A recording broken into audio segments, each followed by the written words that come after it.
So প্রস্তুতি একদম শেষ, এবার আমাদের বেরোনোর পালা। ও কোথায় যাচ্ছি? তো আমরা যেতে চলেছি হচ্ছে স্পিতি এক্সপিডিশন করতে। তো আজকে আমরা বেরোবো, আর বাকি ডিটেলসটা রাস্তায় বেরিয়ে ধীরে ধীরে তোমরা পাবে। সো দেখতে থাকো ভিডিও। আর এই বছর আমরা স্পিতি যাচ্ছি একটা গ্রুপ রাইডে, তো আমাদের সাথে আরো 4 জন আছে, আমার সাথে টোটাল আমরা 5 জন যাচ্ছি। সো সবার সাথে পরিচয় করিয়ে দেবো, ভিডিও দেখতে থাকো, বাকি ডিটেলস আস্তে আস্তে শেয়ার করছি। Just wait and watch. Video শুরু করার আগে তোমাদেরকে 2-3টে জিনিস জানিয়ে রাখি। এই স্পিতি ট্রিপটাতে আমাদের কটা স্ক্যাম হয়ে গেছে আমাদের সাথে, তো যার জন্য অনেক প্রবলেম ফেস করতে হয়। যেমন আমি যখন বাইক হ্যান্ড ওভার নিতে গেছি, আমার বাইকে ক্লাচ কভার পুরো ভাঙা ছিল, প্লাস আরেকজনের বাইকের সাইড স্ট্যান্ড ভেঙে দিয়েছে, প্লাস আরো 2-3টে জিনিস ভাঙা ছিল। তো বাইক নিয়ে দিল্লি থেকে বেরোতে বেরোতে অনেকটা টাইম লেগে যায়। আর তাছাড়া আমাদের গ্রুপে দুজন ছিল আর কি, যারা বাইক রেন্ট নেবার ছিল দিল্লি থেকে। তো গুগলে যে অ্যাড্রেসটা দেওয়া ছিল সেখানে তাদের মানে দোকানই ছিল না, যারা বাইক ভাড়া দেয় তারা অন্য কোথাও ছিল, এবং ফোন করে করে তাদের পুরো মানে ঘুরিয়েছে আর কি, আমাদের দুজনকে আমাদের পুরো দিল্লিতে ঘুরেছে। মানে যেটা আমাদের সকালবেলা 9:30-10টায় বেরোনোর কথা ছিল, সেটা বেরোতে বেরোতে প্রায় বিকেল 5টা হয়ে গেছে। তো অনেকটা ডিলে হয়ে গেছিলো। এবার যেহেতু প্রত্যেক কটা জায়গা বুকিং করা ছিল, কারণ প্রচন্ড রাশ, প্রচন্ড পিক সিজন ছিল, তো আমরা রিস্ক নেইনি, সব কটা জায়গা বুকিং করে গেছিলাম। তো যেহেতু এবার প্রথম দিনকে ডিলে হয়ে গেছে, তো প্রত্যেক কটা জায়গাতে ডিলে করতে করতে ঢুকেছি, যার জন্য আমাদের 2-3টে জায়গা মিস হয়েছে। আমরা চিৎকুল ঢুকতে পারিনি, প্লাস আমাদের গুয়ে মনেস্ট্রি দেখা হয়নি, প্লাস মানে আমাদের মানে 2-3 দিন শুধু বাইকই চালিয়ে গেছি। তো সেই জন্য মানে ঠিকঠাক করে ব্লগ তো দূরের কথা, কোনো ছবি পর্যন্ত তুলতে পারিনি ভালো করে। তো তার জন্য আন্তরিকভাবে দুঃখিত, বাট আমাদের হাতে কোনো মানে অপশানই ছিল না। তো মোটামুটি কাজা ঢোকার পর থেকে আমাদের প্ল্যানটা যখন মানে ঠিকঠাক শুরু হয়, দেন আবার যখন চন্দ্রতাল লেকে আমরা যাই কাজা থেকে, সেখানে গিয়েও একটা স্ক্যাম হয়। সেটা হচ্ছে আমরা যেখানে বুকিং করেছিলাম পুরো ক্যাম্প, মানে 5 জনের ক্যাম্পের টাকা পুরো পেমেন্ট করা ছিল, কারণ ওখানে যেটা বলেছিল যে নেটওয়ার্ক থাকে না, তাই আগে পেমেন্ট করে দিতে হবে। তো টাকা তো দিয়ে দিয়েছিলাম, বাট ওখানে গিয়ে যখন ক্যাম্পে ঢুকেছি, সেই ক্যাম্পের যে মানে দেখাশোনা করে সে বলছে এই বুকিং এ আমাদের দেবে না ক্যাম্প, ওটা নাকি ফ্রড।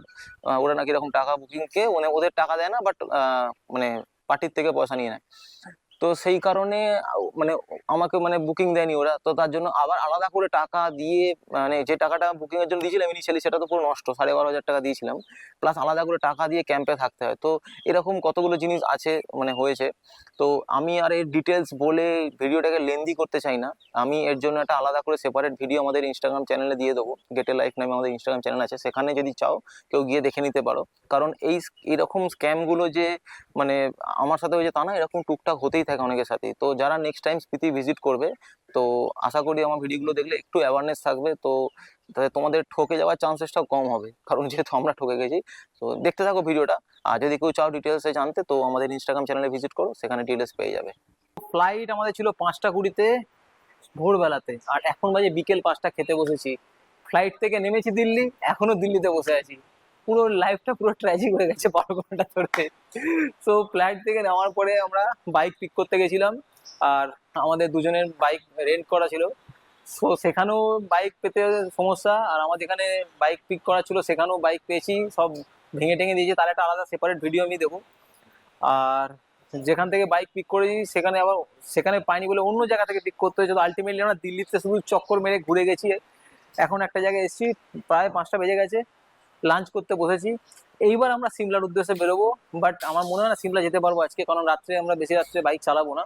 সো আমরা টার্গেট নিচ্ছি যদি চণ্ডীগড় অব্দি ঢুকতে পারি। তো লেটস সি।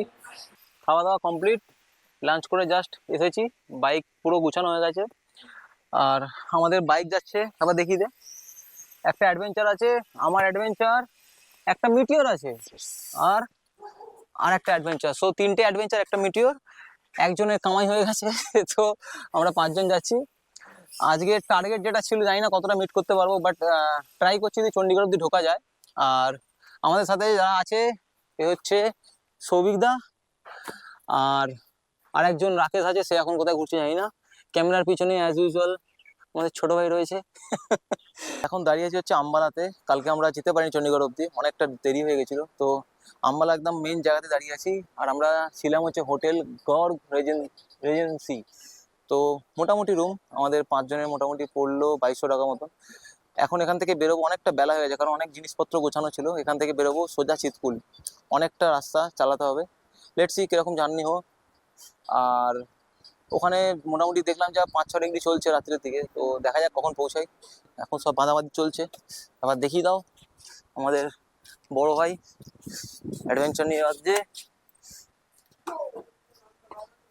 আর এই মিটিয়ার আর আর অ্যাডভেঞ্চার, চলো বেরোনো যাক, দেরি হয়ে গেছে। এখন বাজে হচ্ছে বিকেল 4টে, আর আমরা সবে মাত্র এসে পৌঁছেছি সিমলাতে।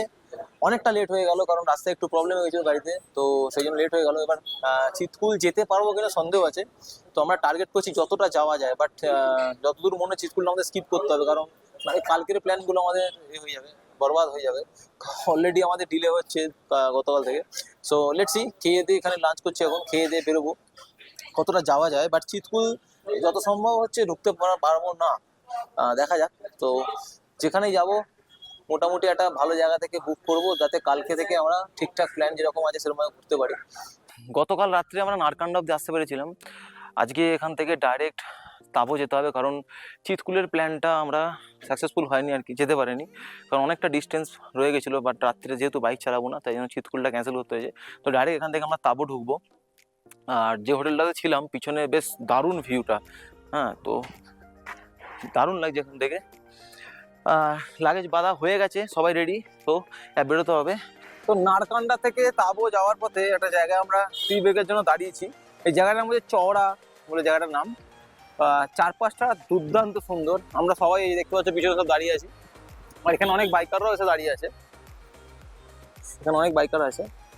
আর এই হচ্ছে চারপাশটা।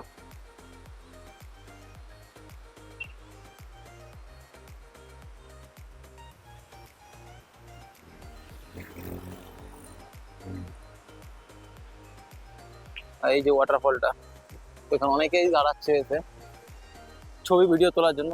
তো একটুখানি জাস্ট রেস্ট নিয়ে বেরিয়ে যাবো তাবর দিকে। আর আমরা লাঞ্চটা একটু লেটে করব, কারণ রোজ লেট হয়ে যাচ্ছে ঢুকতে, তো আমরা যার জন্য ডিসিশন নিয়েছি হালকা করে কিছু খেয়ে বেরিয়ে যাবো, লাঞ্চ এখন করবো না।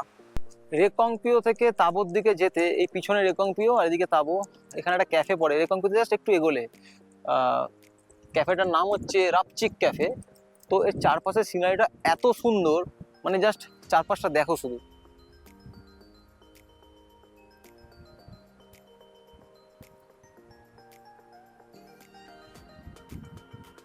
এই হলো রাপচিক ক্যাফে, সুন্দর করে ডেকোরেট করা, ভেতরটা দারুণ লাগবে, মানে বসে খেতে আর এই ভিউ দেখতে দেখতে দারুণ লাগবে। তো ক্যাফেটা দেখো একবার।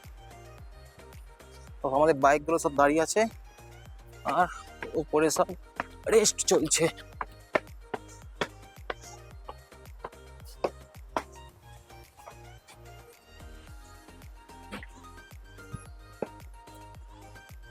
সব এখানে রেস্ট হচ্ছে।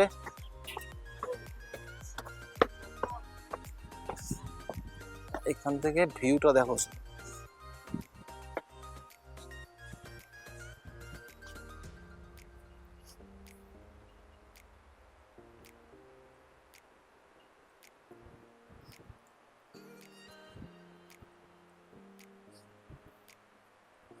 তো এখানে একটা টেন্ট করেও থাকে, দারুণ জায়গাটা।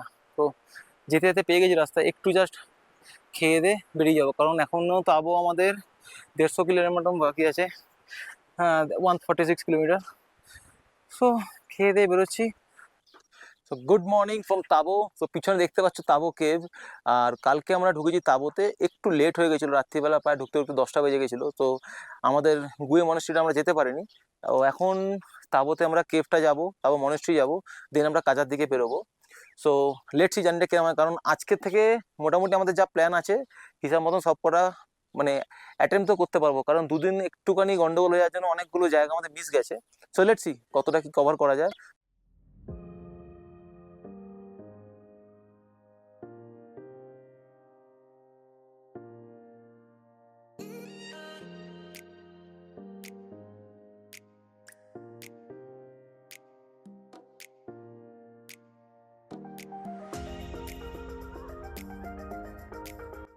তো এখন আমাদের হোস্টেল থেকে জাস্ট একটু এগিয়ে এসেছি, কারণ তাবোতে যে কটা হোস্টেল বা হোমস্টে আছে পুরোটাই চারপাশে কেভ এবং তার মাঝখানে রয়েছে। তো এখান থেকে জাস্ট একটু এগিয়ে আসলে এখান দিয়ে স্পিতি রিভারটা গেছে পিছন দিক দিয়ে, দেখাচ্ছি তোমাদের। আর এখান থেকে সোজা তাবো মনেস্ট্রি যাওয়া যায়, সেখান থেকে আবার সোজা কেভে উঠে যাবে। তো সবগুলি কানেক্টেড। আর মানে যদি কেউ তাবোতে আসো তো একটু দেখে বুক করবে, কারণ মোটামুটি মোরালে সবই মাঝামাঝি আছে, তো যেখানেই থাকবে 4-5টা এক্সপ্লোর করতে পারবে একসাথে।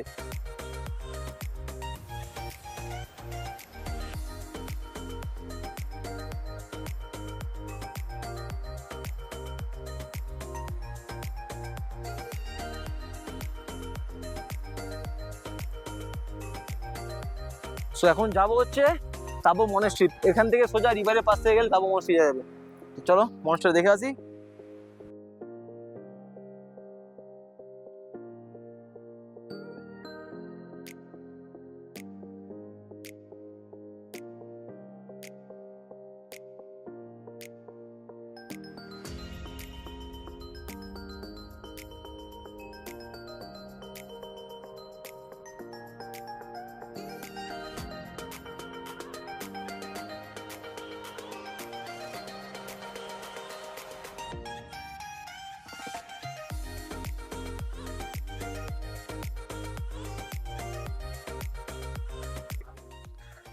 সো এটা হচ্ছে তাবো মনেস্ট্রি, প্রায় 1000 বছরের পুরনো। এটা সম্ভবত ওল্ড মনেস্ট্রি, ওটা নিউ মনেস্ট্রি, একবার দেখবো ওটায় গিয়ে। তো ভিতরে ক্যামেরা অ্যালাউড নেই। এটা হচ্ছে নিউ মনেস্ট্রি, 2015 থেকে হয়েছে যতদূর বলছে এরা। বাট সমস্যা হচ্ছে এখানে ঢুকতে না, কারণ মেনলি হচ্ছে যেটা ওল্ড মনেস্ট্রি সবাই আসে, তো এটা অ্যালাউ নেই। একমাত্র যদি পূজারীরা থাকে তখন পুজো করলে, তখন করলে তখন যদি যাওয়া যায়, বাট এখন যেহেতু নেই ঢুকতে দেবে না। সো ওল্ড মনেস্ট্রি আমরা দেখতে পারলাম, নতুনটা 10-12 বছর মতো হয়েছে, 10-12 বছর। সো আর কিছু নেই এখানে দেখার, এমনি 4-5টা মিনিট ঘুরে এখান থেকে বেরিয়ে যাবো কেভ দেখতে। চলো।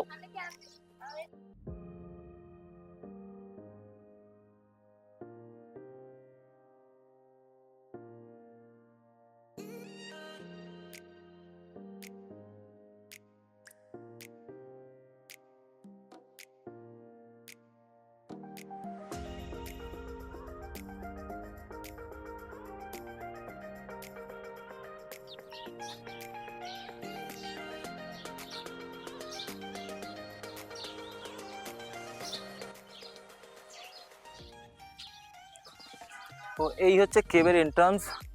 এখান থেকে সিঁড়ি দিয়ে উঠতে হয় মোটামুটি 1-1.5 কিলোমিটার সম্ভবত। দেন আমরা কেভে ঢুকবো, চলো। তো কেভে ওঠার দুটো দিক আছে, এই উঠছি, একটা ডান দিকে ছোটোখাটো আর বাঁ দিকে গেলে ডিপ কেভ, মানে অনেকটা যাওয়ার আছে। কিছুটা ওঠার বাদে বাদে বসার জায়গা করে গেছে, তো কিছুক্ষণ বিশ্রাম নেওয়া যেতে পারে। এখান থেকে ভিউটা দারুণ লাগছে, বসে দেখো একবার।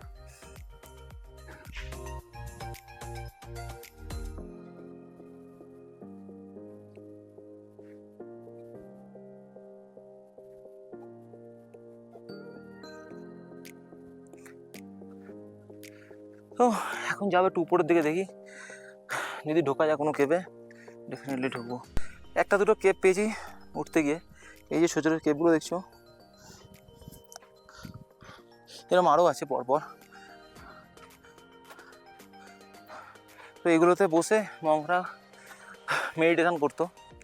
আর একটু আগে গিয়ে দেখবো যে আর যদি কিছু থাকে, কারণ এদিকটা চট করে কেউ আসে না, একটু খাড়া বেশি, ওই উল্টো দিকটায় যায়, কারণ অতটা কষ্ট হয় না দিকটা গেলে। বাট দেখি আগে গিয়ে কী আছে।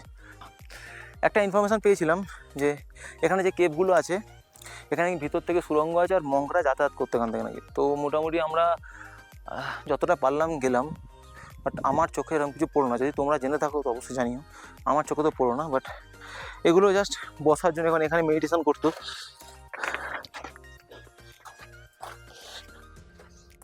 তো এই হচ্ছে কেভ, এখানে বসে মংরা মেডিটেশন করতো। আমি অনেকক্ষণ ধরে চেষ্টা করলাম যদি পাওয়া যায় কোনো সুড়ঙ্গ, দ্যাট মিনস ওটা মানে ভালো অ্যাডভেঞ্চার হতো, বাট পেলাম না, দুঃখের বিষয়। যাই হোক, এখানেই কেভ শেষ, এবার আমাদের ফিরতে হবে, কারণ আমাদের বেরোনোর পালা। আমরা যাবো হচ্ছে এবারে কাজাতে। আর যাওয়ার পথে 2-1টা জায়গা আছে, যদি সম্ভব হয় সেগুলো অবশ্যই দেখে তারপর আমরা কাজা ঢুকবো। সো চলো, দেখা হচ্ছে নেক্সট ডেস্টিনেশনে। প্যাকিং কমপ্লিট, তাবো থেকে এবার আমরা বেরোবো। সব মোটামুটি রেডি হয়ে গেছে, 4টে বাইক। তো সোজা কাজার দিকে বেরোবো। 1-2টো স্পট আছে, ওগুলো যাবো ওখান থেকে ডাইরেক্ট হোটেলে। সো রাস্তায় যতদূর শুনলাম একটু অফরোডিং আছে, লেটস সি কীরকম কী রাস্তা পাই আমরা।